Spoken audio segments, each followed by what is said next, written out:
Hi guys, it's Avas from Trendy Startups.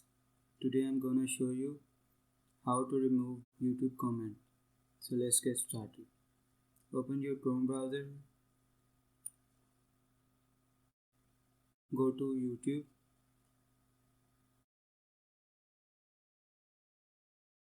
click on History,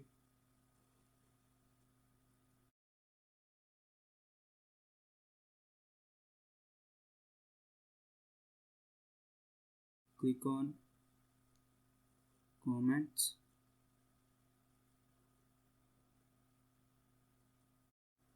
You can see the comments. Click on top right, and here you can see a comment is deleted. Here you can do the same.